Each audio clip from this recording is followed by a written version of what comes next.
Well, welcome back, Outlier customers. I am very excited for this session. I've got Dave Williams here. He's a fellow Alpha University graduate. How you doing, Dave? I'm doing great this morning. Working through Awesome. a few little glitches, so apologize for delays here, everybody. We're logging back in on Thinkorswim, but it's a good morning. Yeah, good, man. Yeah, I mean, we've seen some green candles lately, Dave, and that's always exciting, right? We've got 3 in a row here.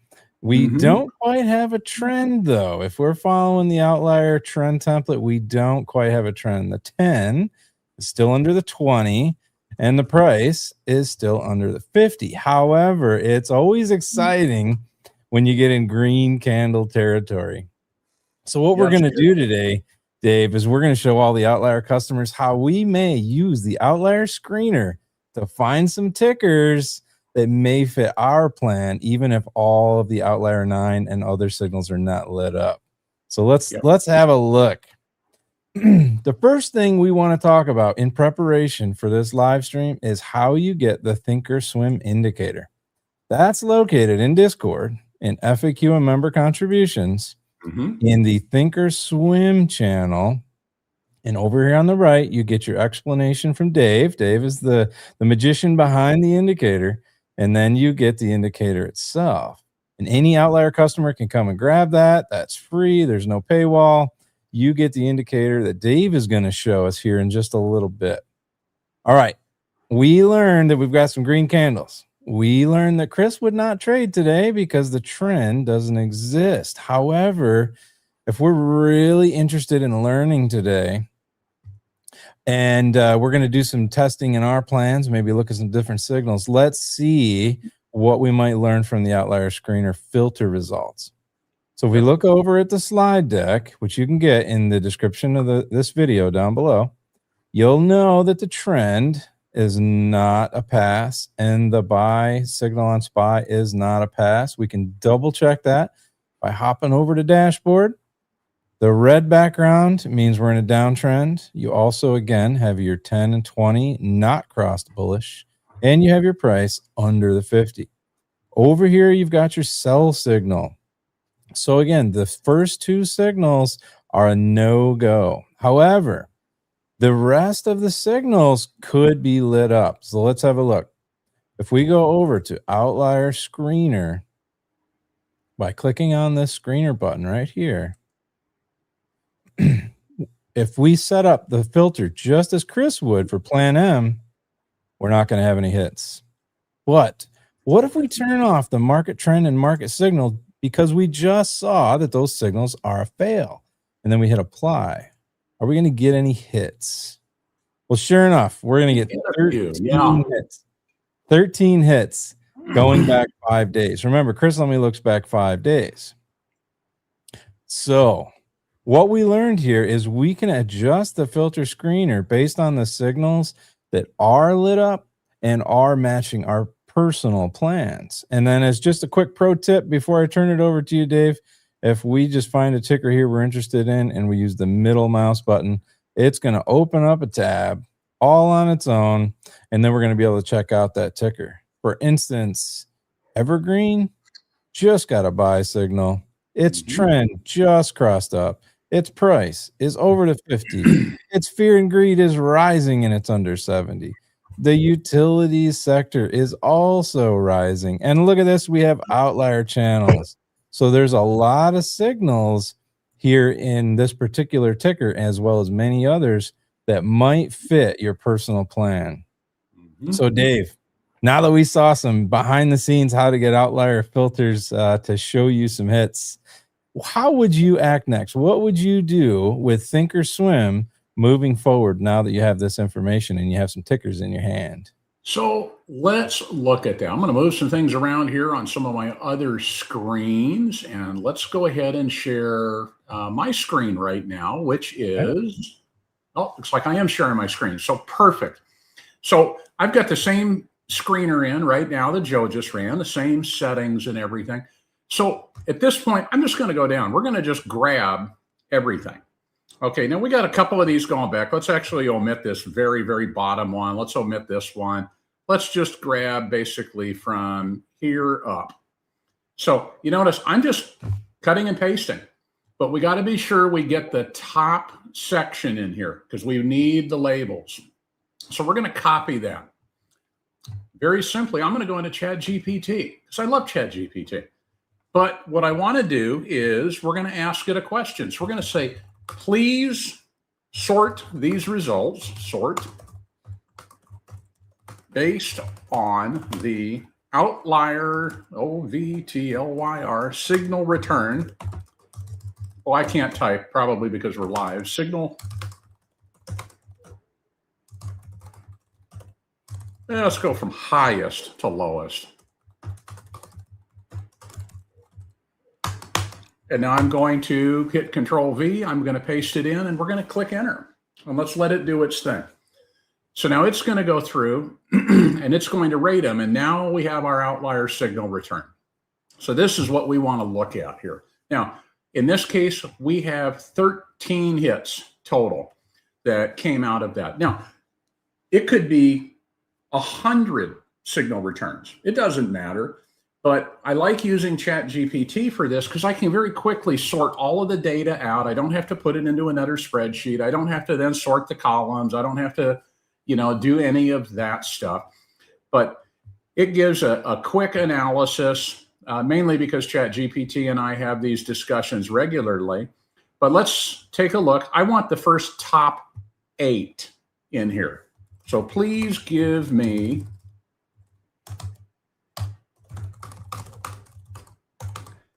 tickers only. Now, I'm asking for tickers only because we're going to cut and paste this. I got to come over to my other screen here real quick, and we're going to bring this up. Now, would you have any value in asking for them to be separated with a comma, Dave, or does that not help? Not at all. It actually does that automatically for us. Nice. And I'm hoping Thinkorswim isn't going to cause that same glitch we were dealing with in the pre-show, and it might be doing that again. This is weird. Only because we're live, buddy. It's only because we're live, my friend. That is it, literally. And well, shoot, I was going to show you how we can easily go in and cut and paste those tickers into Thinkorswim into a custom list, which I did last week to show everybody. So since for whatever reason, I can't do it today, it's not going to let me. I'm going to enter them manually. But go back to last week's show where I showed how you can create a watch list, custom watch list, and just auto filter everything into that. So let me put that right on the screen here, Dave. Don't do your manual piece yet. So okay. Dave is referring to a video that we have saved to the Outlier Training with Joe channel on YouTube. If you go to the O3 Outlier Training playlist, you will find Dave and I have done a number of videos on the Thinkorswim indicator. And the most recent video, which was March 26th, is the video where he performed that action of pasting in those tickers, just as apparently being live and Thinkorswim are not friends today. We can't get that to function. So, all right, Dave, back to you. No problem. And what I'll say, everybody, is paper trading, which is what we're using for this. Paper trading does have some glitches in it. And this particular glitch, I maximized the chart view on the main screen, and I lost the widget to reopen that side screen to get the watch list. So it is something that happens. Paper trading is not like the live version. Schwab puts all of their emphasis into the programming on the live version, which is where it should be. But paper version sometimes lacks, and then on demand is actually even worse than that. So, but let's go ahead. Let's enter in the tickers manually. So we're going to have LXU, and we're going to have, and you're going to see a lot of stuff on this screen when it loads. This is not to bring in clean charts, okay? This is actually to do a sorting of the tickers that we have. And I already like a couple of them. ALB. We have ETR. Boy, thankfully, we're only doing 8. We're not doing 100 of them. Yeah. And we have NWSA. Perfect. Now, I want to show this here. Right now, all of these charts are set to the same thing, and they are running my strategy as well. Because what I use Outlier for is I use Outlier for a signals generator, and then I marry my own strategy. We talk a lot about everybody having your own rules, which is critical. Don't just rely on some random guy on the internet to tell you to buy or sell a stock. That's not what works. What you need to do is you need to have your own, basically your own review and how you do that. So I did build a custom review, and it does trigger buy and sell signals based on my criteria. Now, does that mean I buy it just because it says buy? No, we do a lot more in-depth review. But what I wanted to show you is depending upon how you set up your custom flexible grids, as we walked through last week, all the studies may or may not show. And I did this intentionally here because we have to blow my screens up quite a bit to be able to show on YouTube. So this is running at a lower resolution for me. But you see, as I scale down here, I have a floating profit and loss. And we'll talk about building a P&L model later on in a future video. But I can quickly see that my strategy does not yield positive results for these stocks. So even though I've got a buy signal over here for SATS, my strategy does not like it at all. So that is not a trade I would be taking today. But out of all of these, if we come down here, we'll scroll those down, that's ugly, that's ugly. And this is genuinely what I expect right now from the market. But we have two of them that look like they're green. So maybe we have something here. Outlier may be signaling a buy signal before my algo is signaling it. So I'm going to drag this up to my upper monitor now, and then I'm going to bring in a different one. There we can look in a little bit more detail on the individual four. As soon as I find what screen it's on. And I apologize to everybody listening to my dog barking outside. It's time for all the kids to go to school today. So all the kids are walking in. So what we looked at what we looked at last time was a hack where you can click on this field right here and drag it into a new window. So I am going to drag down NWSA. I'm going to drag down NWS down into here. And actually, I'm betting that's maybe the same stock or pretty darn close overall. It may be an A set of shares versus a B set. And I'm going to drag down SATs for fun because SATs triggered a buy in my algo. It also triggered a buy signal in Outlier, even though it is not triggering a buy signal right now for my strategy. So I've got multiple things coming into confluence here to say buy, but overall that strategy doesn't work very well. But we'll look at that in a little more detail in a moment. But now, because I have a profit and loss, I now have two signals right here. And let's look at this. NWS is News Corp B. So those are the B shares and these are the A shares. So this is literally the same company.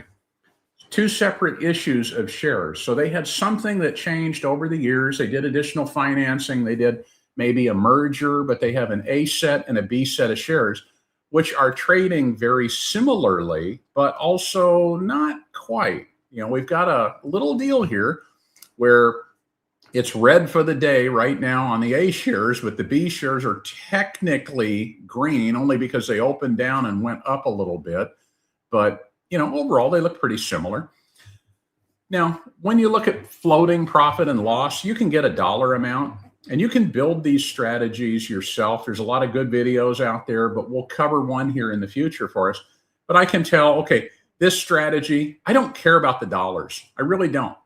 The dollars to me are irrelevant. It's a function of, does the strategy work? And my strategy is very similar to Chris's. I have a few more things that I put into it as far as my exits and my entries, but this is going back over the last year. This would be a profitable strategy.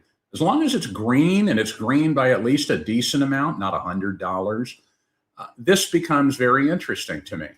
So let's filter down a little bit more. So we're going to bring another screen in here. So now we have this screen, and there's a lot going on here. So I'm going to kill one of the windows here really quick. But this is a flexible grid that I built. And on my screen, it does look a lot better, but I have my strategy right here. This is the 10 EMA exit, which is something I'm testing right now, as opposed to using an ATR exit. I'm back testing EMA exits. And it seems to be, at least in my strategy, working reasonably well. But I can see, yep, I've got a profit and loss. It's green down here. I have a volume profile. But more importantly, we have the 10, 20, 50 EMAs on the chart, and I can see basically what my strategy is doing. Now, we have plan M over here. We have the super indicator, and we're going to blow that up in just a moment so we can look at that in detail. I also have a weekly chart. What is this stock doing on the weekly? That's also one of my criteria. We want to catch the breakouts, but is this really a breakout here on Google if it's kind of come down, over the last several weeks? I mean, we were $80 higher just 8 weeks ago. Is this really a breakout? To me, I'm not quite sure. I want to see some more trending here. But let's drag something in. Let's drag in the outlier signal today. So I'm going to grab, let me see, NWSA had the highest overall. So let's drag that in here. And now I'm going to ditch some screens, some custom screens in here. We're going to open up some real estate. That way we can see things a little better. And hopefully everybody can see this a little bit better now. On this flexible grid, what we went through and I created here is you'll see I have the news, because when I get down to one stock, I want to see what's driving it. Chris isn't a technical or isn't a fundamental trader. He is a technical trader, 100%, as are most of the big hedge funds. I still like to see the news behind the scenes. I want to see what's going on. So I like to see the news. I want to see if there's anything negative. I want to see if there's anything positive. Just like we've got the news feeds now in Outlier that you can use, and I encourage you, they're great news feeds. I want to see that. Now, I also have some rules. So you'll see the VIX over here. I will not enter a long trade period when the VIX is above 20. I won't do it. The volatility is too great. You have too great of a chance in my mind, my trading style. That's where things start to go wrong. But I also want to see, what's the dollar doing? Is the dollar gaining strength or is the dollar weakening? And this is an inverse relationship. Usually a weaker dollar makes the market go up because it increases exports. Our products are better for people to buy overseas. But let's say, in this point, we've got outlier, or not outlier, but we have the order blocks for version 2.0, which are built into the plan or the super trading indicator. They're built into that. We have an order block sitting just above us right now. We're at 24.50 right now. The order block is about 50 cents over us. So this is likely not a trade I would take anyways, just because of that order block sitting up there. Now, you'll notice this order block is support. It's green. This was an order block we blew right through back in the beginning of February. So this is an interesting one. Usually when you blow through an order block, it changes. So if it was resistance before, it becomes support. And if it was support, it becomes resistance. But there's definitely an order block there.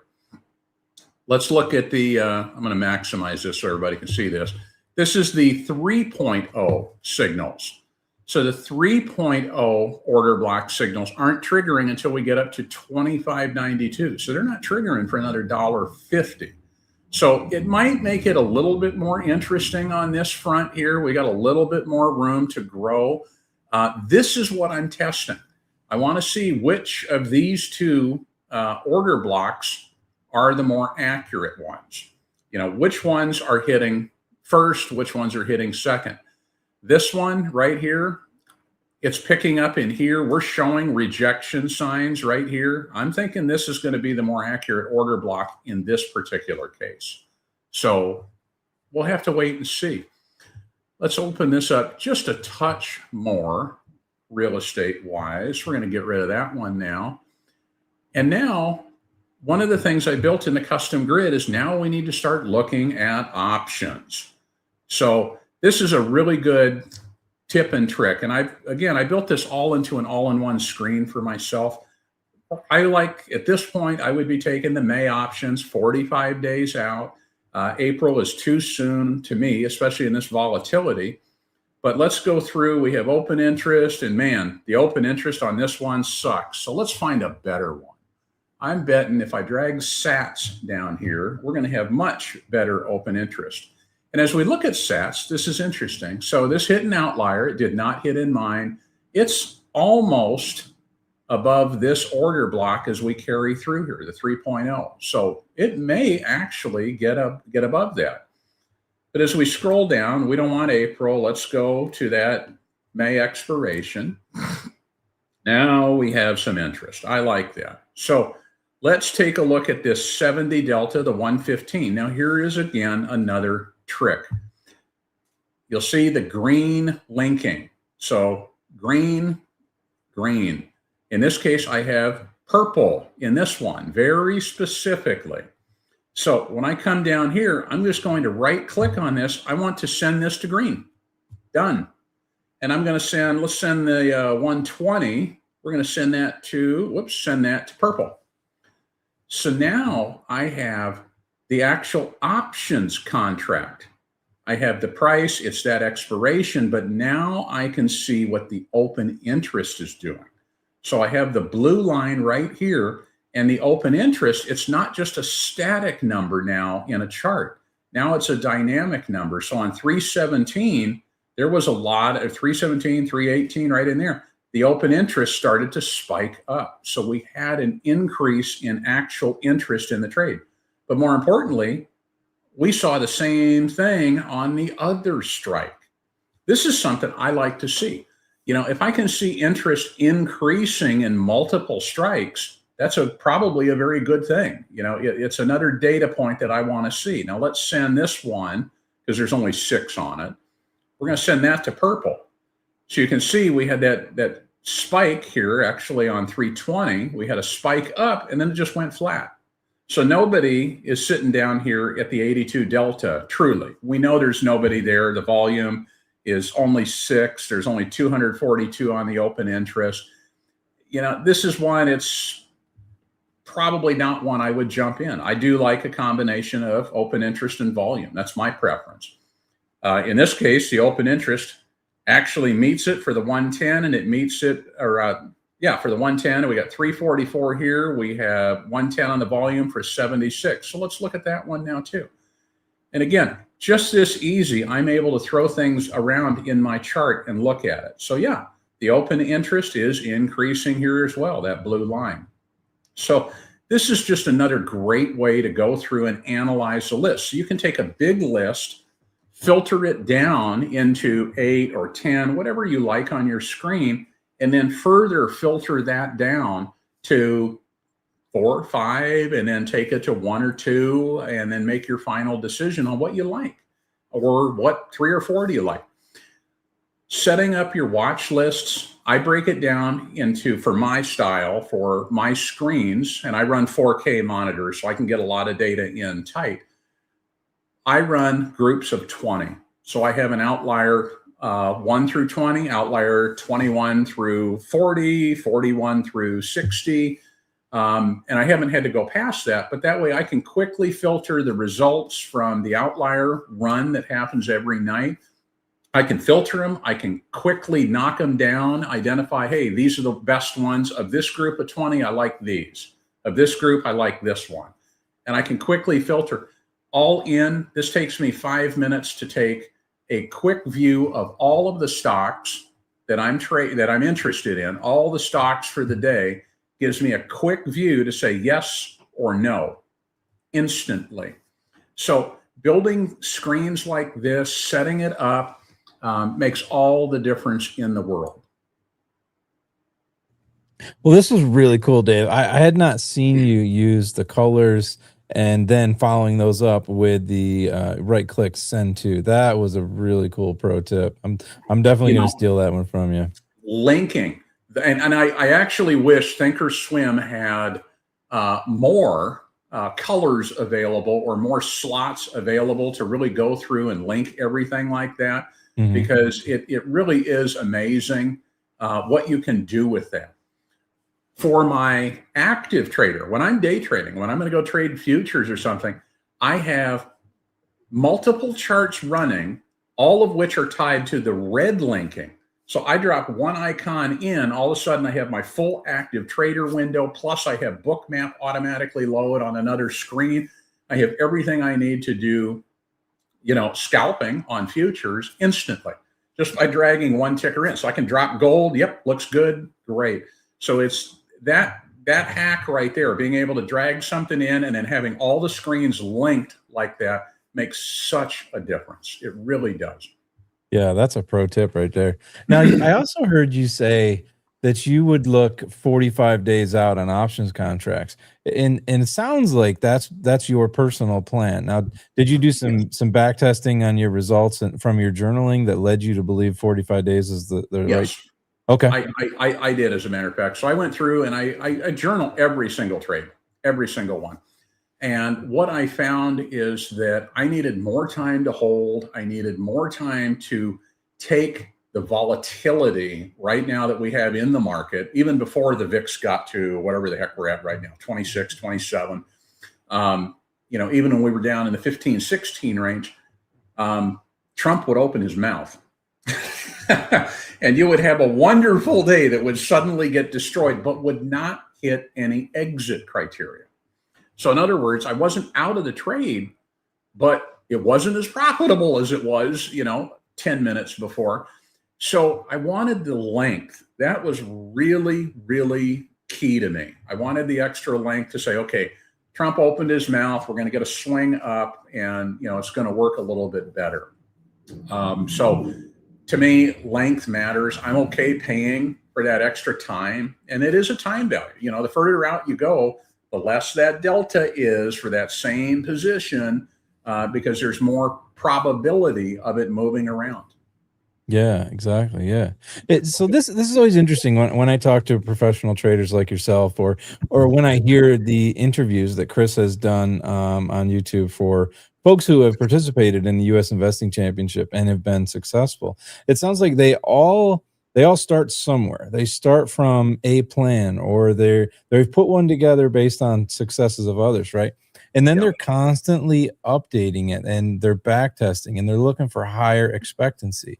And so what you just mentioned is, like, Chris goes 30 days to expiration. You're looking more like 45.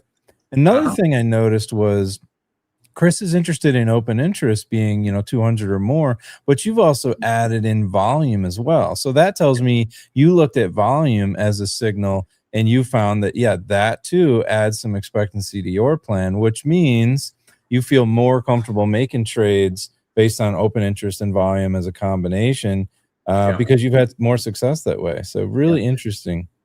I want a combination of both. And I will say that because I have taken entries, and of course the sun right now is just coming right in my side window. So I don't want to get too close to the camera, but I can't be too far back from it. But the expectancy that I saw, having both the volume and the open interest, increased everything. The problem I ran into, and this is a very, very real problem, when you get into those that have very, great open interest, but low volume, you may not be able to get out of it. And I have had several trades in the last few months where I've entered them and I have not been able to exit, and, without instantly taking just a massive unwarranted loss. In other words, the value of that option calculates much higher, the intrinsic value, everything else. But because there's nobody buying it, you've got a problem there. Right. So you really want to have both, in my mind. That's what works for my style of trading. And that's something that I saw, in the market on live trades that I was doing, that I needed that extra volume to get out. Yeah. And speaking of time, we did receive a question here. Because of time, are you going with a lower delta? I will in certain circumstances. In other words, I won't lower my delta threshold across the board. I will lower my delta threshold really no less than about 65, maybe 60. But there has to be a very compelling reason. If I'm going lower like that, man, I want to see the curve coming up on the open interest on that. I want to see, 3 days ago, everything was feeding into this. I see that across multiple strikes. I see that across multiple expirations. I see a wave coming in behind the scenes. And that's where it's important, I think, and that's my style, to look at the extra data that you can get by charting out that specific options contract. Yeah, and you're not the first person that's kind of mentioned 60s. So it seems like if someone wanted to do some back testing on their successes, anywhere between 60 and 80 might be a good range to do your paper trading with. Yeah, absolutely. And there's a lot of studies out there that show 65 is actually the sweet spot, depending upon who you talk to. Everybody has their own preference. Everybody has their own style. Genuinely, I prefer Chris's approach. I mean, I really prefer to take 70, 80 delta. I'll even go, maybe 82. I roll at delta. So I roll at 85 delta. And that's what works for me. I've seen so many trades that, when they've started going up, they just end up, I roll because we hit that half ATR. It was wonderful, great. But then we lost market, or, we lost steam, or Trump opened his mouth, something else. So I have a winning trade here and I have a losing trade here. Mentally, for me, I'm going to say, oh God, I was just positive a minute ago. I just made money over it. Well, I end up losing money in the damn trade because I'm thinking in my mind, well, it'll recover. I was just there a minute ago. We've got this profit is now my float. Which is dangerous to think in those terms. It's better for me to leave it on until it gets solid, forms a new base, and then I'll roll it. Yeah. That's just my style. It's how my brain works. So nothing wrong with it, nothing right with it. It's just my style of trading. That's all. A couple of questions about the amount of information you look at with your trades. Now, when I see your screen, it's a lot busier than mine. But that's because you're looking at multiple tickers at once. But I have a similar question to this. Do you ever feel paralysis by analysis with the amount of information you're looking at one screen? No. So let me tell a backstory. When I was 13 years old, before I could drive a car, my dad started teaching me to fly. Now, we didn't go out in the typical Cessna 150 or 172 and, cruise along at 100. No, Dad owned a high performance twin engine Beechcraft Baron. I learned to fly running 2 engines and 230 miles an hour, 200 knots, 600 horsepower, balancing everything at once. Okay, that kind of set my mind for looking at large amounts of data and making instant decisions. Mm-hmm. When I took my first professional career, I was a 911 dispatcher. Oh, yeah. And at the time, this was, a long time ago. This was, 28 years ago. We were running 3 screens then, which, 3 screens was unheard of in computers back then. I thrived in chaos. I could take massive amounts of data, filter it quickly, easily. It's just how my mind works. Now, there is a lot of data. Not all of it matters at any one moment. To me, this is no different than flying a plane. I am doing an instrument scan. Is it green? Is it not? What is out of sync here? What is telling me a story that the rest of it isn't telling me? Now, I live with this data on my screens 6.5 hours every day. So from my point of view, this is just my functioning. If someone else were to try to do the same thing, absolutely. I would be willing to bet they're going to get overloaded by the amount of data.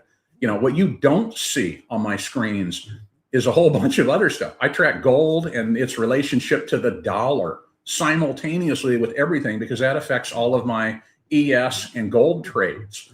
It starts driving when you start looking at how the dollar's behaving.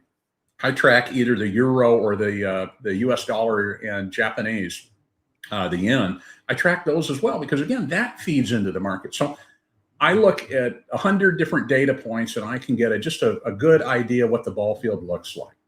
Yeah, this is not the norm, not at all. Yeah. And I do this professionally. So I'm going to say, keep it simple. You know, when I talk to new traders who are doing this, keep it simple. 10, 20, 50. That's going to tell you a big part of the story. It genuinely is. I encourage everybody, develop your own back testing though. I want to, with a glance, I want to see, is my strategy even going to work? I did over the last week. I like downtimes because it gives me a chance to go through and review. Those algos that I created, I went through and reviewed all of my algos on basically 50 different stocks. And okay, what's the profit loss look like? You know, how many entries, how many exits? Because I want as few entries and as few exits as possible because I don't want the churn happening. I want, you know, everything to move back and forth. I found that, and I was up, by the way, to version 8.0 in my Dave wave, and we've talked about this. It has gotten exceptional results using the outlier signals, marrying it to that, doing all that. I was up to version 8.0. Well, guess what? After all of my analysis last weekend, and I put in probably 12 hours, I went down a rabbit hole. I'm now back to 5.0. Oh, wow. 5.0 gave me the best possible outcome. So do the analysis. Sometimes you just throw things away and say, you know what? I don't make as much money here as I did over here. So let's go back. I've done that too, adding signals into my plan that they just didn't play out. Yeah. I've done a lot, and I've done a lot of custom. So are there any overnight data points that figure into your plan? No. I do look at the overnights 100%. I look mainly when I look at the overnights, and I just go to Yahoo Finance because it gives me a nice quick window. I look at ES futures, the S&P 500 futures. I look at gold. I look at Bitcoin because it does give you a little whisper from time to time. And I look at the Nikkei and London. You know, Nikkei will give you a better prediction of what's kind of come. London does what London does. It's okay, but I don't find it to be as accurate. But it gives me a heads up. I mean, man, if we had a great day today and the Nikkei is coming down hard in the overnight, gold's coming down, something's happening. Something's happening in the world. But does it affect my trading decision? No. I don't enter the market pre-market. I don't do any of that. I wait until I won't enter a trade until 30 minutes after the bell. Because I am not going to deal with that volatility. I want everything to be calm, stable. And then if there's a trade to take, I'll take it and we'll hopefully ride it up. I do that. I got exit strategies built in. So yeah, we've actually heard from a lot of successful traders who say they don't trade the first 30 minutes, but pretty common comment. Yeah. And you get a lot of people that, you know, and they've made tons of money scalping in the pre-market right at an earnings. You know, they got stuff set up to the second, you know, they're in 10-second scalps, just grabbing what they can. I can't do that. I won't do that. Thinkorswim is not set up for that. I mean, the shortest time frame you can get, unless you start putting tick charts on, is going to be 1 minute. You know, that's too stressful. It's just, it doesn't have to be that difficult. Doesn't have to be that stressful. Yeah. No, it doesn't. Have you ever used fibs? Yes, I have. And Deep Thought introduced me to this. I do use Fibonacci. I use it to look at a pullback. In other words, is this pullback just the market breathing after a quick sprint, or are we going back to the bench? I do use it to look at that, basically to try to figure out, you know, what's the strength of this pullback.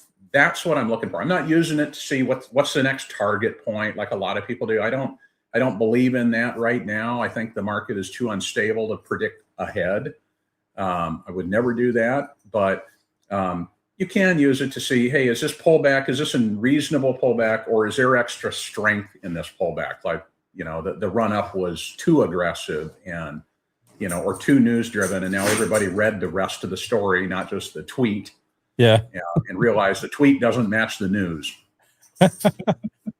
And our last question that came in here from the audience: have you ever thought about trading only indexes? You get the open interest and the volumes needed to get out of your trade. Indirectly, I do trade indexes with ES. I trade the ES futures. They are treated a little bit better. Futures are treated better from a tax point of view. And I'm sorry, my dogs just broke into the office. I've got a husky and a lab behind me that suddenly want to play. But yes, I do trade the indexes. I have traded SPY directly. I won't trade SPY directly only because I'm not going to go into an options contract right now where I have the additional bid-ask spread and the float and everything with it. It's just, I got to cover more ground. The futures contracts run tighter, so I can get in and out. So if something goes wrong, I don't have as much slippage happening. But yes, I will absolutely day trade, the SPY. I just do it through the ES vehicle. And I don't trade, that's my husky. I don't trade NASDAQ or Dow only because I just don't trade them. I mean, no rhyme or reason. ES is there. I know ES. It's on my screens.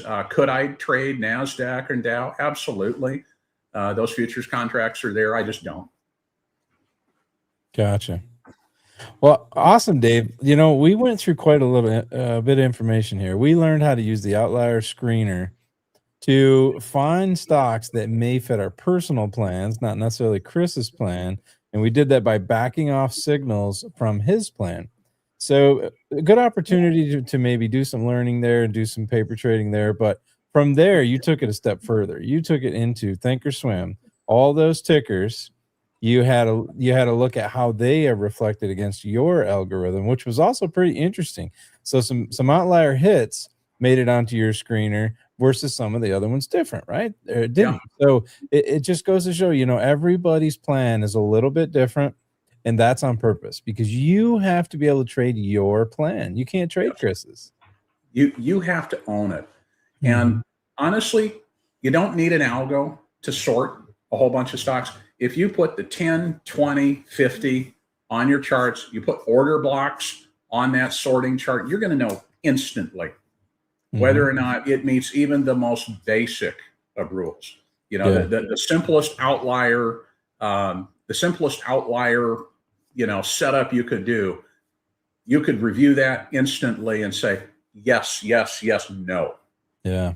And that's what you want. You don't want to spend all day analyzing 50 different things. I want to filter this thing down, get me down to business, in and out, 10, 15 minutes. The former 10-minute trader, our outlier hero.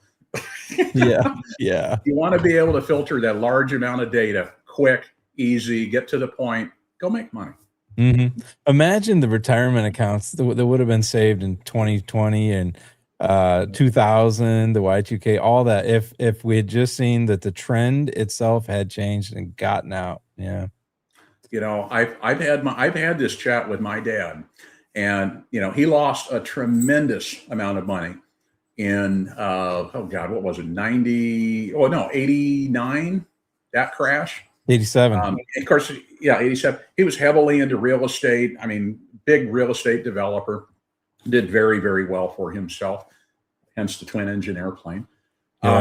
Did very well for himself, but trading was different. They didn't have computers. They didn't have any of the stuff we have today.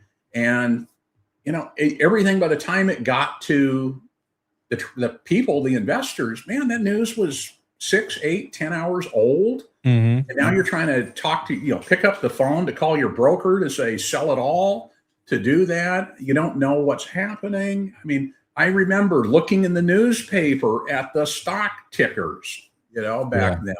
Yeah. And, it was a very different time. We are blessed today to have the data that we have, the availability of that data, and, quite frankly, the simple, easy analysis of all of it. Exactly. Well, thanks again, Dave. I look forward to the next one. We're going to keep the series going. Thinkorswim has a lot of capability, and it's going to take us a while to go through it all. So definitely. And I'll put another poll up here in the next day or so to talk about things. I'm sorry we didn't get a chance to get to charting, everybody, but maybe we cover charting in detail on the next one. And let Joe or me know any topics in Thinkorswim you want to cover. Let us know, and we'll make sure we get it covered. As we get down the line, we can talk about some of the more advanced custom scripts, how I'm generating a lot of these custom scripts. And there's so much here to do. That's why Thinkorswim is such a wonderful system. So it's very true, very true. And in the meantime, if you want to check out the previous videos, this one, I believe it's the February 3rd. That one we did get a chance to talk about charting. We also talked about labeling your trades and doing some journaling. And definitely catch the one that we just did where Dave shows how to import, I guess you'd say, all your tickers into Thinkorswim. So awesome, Dave. Well, thanks again, and we'll catch you on the next one. Hey, everybody, take care. Thank you again, Joe. You have a great day. You too. All right. See ya. Bye.